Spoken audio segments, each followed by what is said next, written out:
नमस्कार, आपके साथ मैं अदिति त्यागी हूँ। पिछले 10 दिनों में बिजनेस टाइकून गौतम अदानी ने करीब 118 बिलियन डॉलर गंवाए हैं। 118 बिलियन डॉलर यानी करीब 10 लाख करोड़ रुपए। गौतम अदानी का साम्राज्य 217 बिलियन डॉलर का था, यानी करीब 18 लाख करोड़ रुपयों का। ये दुनिया के 150 देशों की जीडीपी से भी ज्यादा था। एक बार फिर से सुनिए, दुनिया के 150 देशों की जीडीपी से भी ज्यादा। लेकिन हिंडनबर्ग रिसर्च के रिपोर्ट के बाद तस्वीर बदल गई है। ना उनके पास अब एशिया की बादशाहत है और वो टॉप 20 करोड़पति की जो लिस्ट है उससे भी आउट हो चुके हैं। अदानी ग्रुप को बड़ा नुकसान हुआ है, लेकिन इस बड़े नुकसान से फायदा किसे हुआ है? अदानी ग्रुप को जो नुकसान हुआ है, दरअसल उससे फायदा हिंडनबर्ग रिसर्च जैसी कंपनी को हुआ है, क्योंकि अदानी ग्रुप को होने वाला नुकसान हिंडनबर्ग रिसर्च के लिए मुनाफे में तब्दील हो रहा है। इसे आप ऐसे भी समझ सकते हैं कि भारतीय इन्वेस्टर्स को होने वाले नुकसान का फायदा एक अमेरिकी कंपनी को मिल रहा है। हिंडनबर्ग रिसर्च के बारे में ये देखा गया है कि ये संस्था दुनिया की बड़ी कंपनियों के खिलाफ नेगेटिव रिपोर्ट छापकर मुनाफा कमाती है। ये कंपनी विवादों में रही है, यूनाइटेड स्टेट्स ऑफ अमेरिका में भी। ये स्टोरी लगातार बड़ी हो रही है और मैं शुरुआत में ये स्पष्ट कर देना चाहती हूँ कि अगर गौतम अदानी ने कुछ भी गलत किया है तो कानून अपना काम जरूर करेगा। लेकिन फैक्ट क्या है? फैक्ट ये है कि हिंडनबर्ग रिसर्च का कोई भी आरोप कहीं भी साबित नहीं हुआ है और अदानी ग्रुप इसे नकार रहा है। अंग्रेजी में कहते हैं ही सेड शी सेड, यानी दोनों तरफ से बातें हो रही हैं। सेबी और RBI, reserve bank of India, जांच कर रहे हैं। सियासत अपनी दुकान चला रही है, अपना फैसला सुना रही है, और इन सब के बीच एक आम नागरिक है, आम व्यक्ति है जो कंफ्यूज है, जो ये समझना चाहता है कि गौतम अदानी क्या भारत के लिए शर्म है या फिर गौरव है। और यही अपने आप में सबसे बड़ा सवाल है।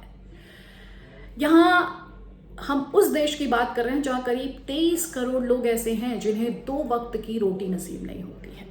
उस देश में गौतम अदानी जितनी दौलत हासिल करना कुछ लोगों को खटक सकता है, लेकिन यहाँ विडंबना भी है।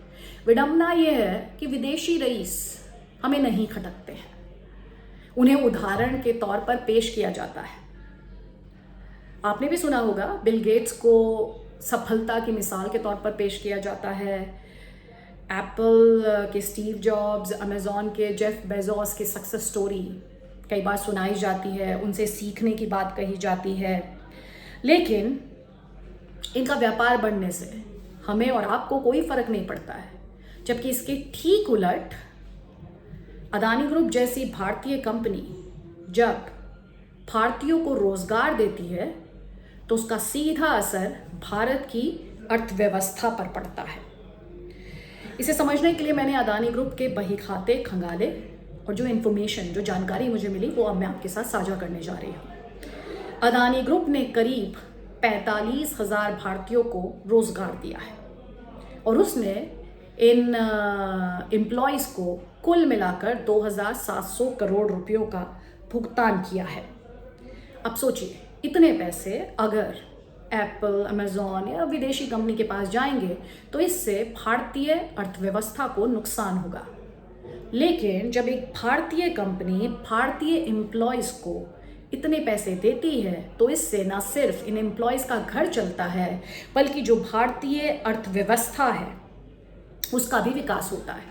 मैं एक बार फिर से ये स्पष्ट करना चाहती हूँ कि कोई भारतीय हो या कोई विदेशी हो, अगर उसने मुनाफा कमाने के लिए गलत रास्ते का इस्तेमाल किया है तो उस पर एक्शन ज़रूर लिया जाना चाहिए, सख्त से सख्त कार्रवाई होनी चाहिए। लेकिन अगर फ्रॉड के सबूत नहीं मिलते हैं तो ऐसे में किसी को सिर्फ इसलिए भला बुरा कहना क्योंकि पिछले कुछ सालों में उसकी कमाई कई गुना बढ़ गई है, या फिर इसलिए कि कुछ नेताओं की सियासी दुकान इससे चलती है, या फिर इसलिए कि कुछ लोगों को एक भारतीय की हार में भी जीत दिखाई देती है, इसे सही नहीं ठहराया जा सकता है और ये फैसला मैं आप ही पर छोड़ती हूँ। एक और बात, मैंने एक लंबा समय विदेशी ज़मीन पर बिताया। एक किस्सा है जो आज मैं आपके साथ साझा करने जा रही हूँ। स्विट्ज़रलैंड में ओलंपिक कैपिटल के तौर से जाने जाने वाले लोजान में मैं थी। इंटरनेशनल ओलंपिक कमेटी, जिसे आप IOC के नाम से भी जानते होंगे, ये उसका हेडक्वार्टर्स भी है और वहाँ पर टॉप स्पॉन्सर्स होते हैं इंटरनेशनल ओलंपिक कमेटी के, जो कि जैसे कि मैंने कहा कि ओलंपिक गेम्स का आयोजन IOC करती है।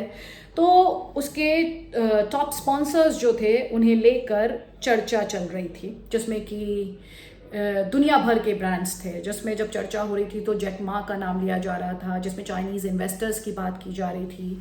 और मैंने देखा कि जिन जिन देशों के ब्रांड्स की बात की जा रही थी, उन देशों से आने वाले जो मेरे सहयोगी थे इस डिस्कशन में, वो काफ़ी खुश लग रहे थे। वो खुश इसलिए लग रहे थे क्योंकि ये जो ब्रांड्स थे उन कंपनियों को रिप्रेजेंट कर रहे थे, उन कंपनियों को एक तरह से उस देश की पहचान बन रहे थे। ऐसे में जो बहुत अहम बात थी वो ये थी कि जब मैंने उन्हें अपने देश पर उन ब्रांड्स के माध्यम से गर्व करते हुए देखा, तो जो एक सवाल मेरे मन में आया वो ये आया कि काश कोई भारतीय कंपनी भी ऐसा होती जो आज इस डिस्कशन का हिस्सा होती। और मुझे अभी तक याद है, तब मेरे मन में अंबानी ग्रुप का ख्याल आया था। और ये ख्याल इसलिए आया था क्योंकि नीता अंबानी जो थी वो तभी बोर्ड मेंबर बनी थी। और फिर कुछ सालों बाद मैंने देखा गौतम अदानी दुनिया भर के रईसों को पीछे छोड़कर जब नंबर 1 बने, तो ये किस्सा फिर मेरे जहन में आया। और तब ये भाव आया कि काश उस दिन भी कोई भारतीय कंपनी नंबर 1 होती, तो मैं भी बहुत गर्व के साथ ये कह पाती कि ही और she comes from my country. तो वो प्राउड की जो फीलिंग थी मैं भी महसूस कर पाती। खैर, हम बात हिंडनबर्ग रिसर्च की कर रहे हैं और मैं आपसे यहाँ पर यही कहना चाहती हूँ कि इस खबर की बारीकी को समझिए।